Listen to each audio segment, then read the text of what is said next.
pemirsa, Anda tetap setia menyaksikan berita media Era TV bersama saya Natasha Rah untuk informasi berita dari Kabupaten Indragiri Hulu. Pemirsa, dengan tidak adanya kejelasan terkait surat kepemilikan tanah kebun sawit dengan sistem pola KKPA dari PT Tunggal Perkasa Pelatation di Desa Redang Seko, Kecamatan Lirik, Kabupaten Indragiri Hulu, yang dikelola pengurus koperasi sawit Redang Seko, sudah bertahun-tahun tak kunjung diterima warga. Membuat Miswadi, mewakili warga selaku anggota koperasi Redang Seko, melaporkan hal ini ke Kementerian Koperasi dan UKM untuk menelusuri keabsahan koperasi sawit Redang Seko. Berikut informasi selengkapnya.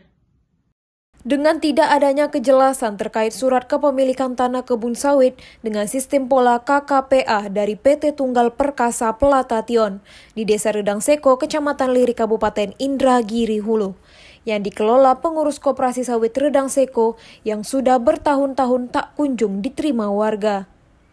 Membuat Miswadi yang mewakili warga selaku anggota koperasi sawit Redang Seko melaporkan hal ini kepada Menteri Koperasi dan UKM untuk menelusuri keabsahan keberadaan koperasi sawit Redang Seko. Miswadi yang merupakan salah satu anggota koperasi sawit Redang Seko sejak 2012 ini nekat melaporkan pengurus koperasi sawit Redang Seko kepada Kementerian Koperasi dan UKM agar menelusuri persoalan ini yang diduga terindikasi korupsi oleh pengurus koperasi sawit Redang Seko Kecamatan Lirik, Kabupaten Indragiri Hulu. Pasalnya, tanah kebun sawit yang diberikan kepada anggota koperasi sawit Redang Seko dengan pola KKPA yang sudah bertahun-tahun ini hingga kini tak kunjung mendapatkan legalitas surat kepemilihan tanah. Tentunya ini menjadi tanda tanya Miswadi dan warga lainnya. Miswadi meminta kepada Menteri Koperasi dan UKM untuk menelusuri persoalan ini, yang mana koperasi sawit Redang Seko ini dari keterangan Haji Syarudin, Kepala Dinas Koperasi dan UMKM Kabupaten Indragiri Hulu sejak 2008 hingga kini, kepengurusan koperasi sawit Redang Seko tak terdaftar kepengurusannya. Tentunya diduga keberadaan koperasi sawit Redang Seko ilegal. Sedangkan warga penerima pola KKPA dalam setiap bulannya diduga ada pemotongan dari pengurus koperasi.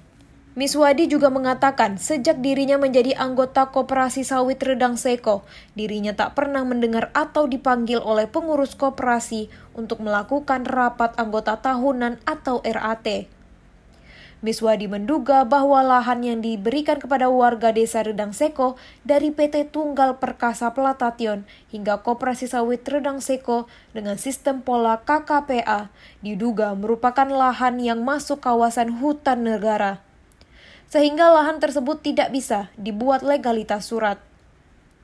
Sebelumnya terkait hal ini, Kadis Koperasi dan UMKM Kabupaten Inhu Haji Syarudin saat diwawancarai media Era TV pada Kamis 18 November 2021 mengatakan bahwa koperasi sawit Redang Seko sejak dari tahun 2008 hingga saat ini tak terdata dan tidak pernah melaporkan nama-nama keanggotaannya. Jika menyimak dari penyampaian Kadis Koperasi dan UMKM Inhu, maka selama bertahun-tahun aktivitas koperasi sawit Redang Seko diduga ilegal. Sudah jelas koperasi sawit Redang Seko diduga ilegal, namun belum ditindak. Dengan belum adanya tindakan dari Dinas Koperasi dan UMKM Kabupaten Indragiri Hulu, Miswadi meminta kepada Menteri Koperasi dan UMKM untuk membekukan kepengurusan koperasi sawit Redang Seko. Pasalnya, keberadaan koperasi sawit Redang Seko yang mengelola kebun sawit warga dengan pola KKPA tidak memberi kontribusi kepada negara. Dari Kabupaten Indragiri Hulu, Holmes Pane melaporkan. Demikian informasi yang bisa kami sampaikan. Tetap saksikan berita media Era TV. Saya Natasha Rah, sampai jumpa kembali.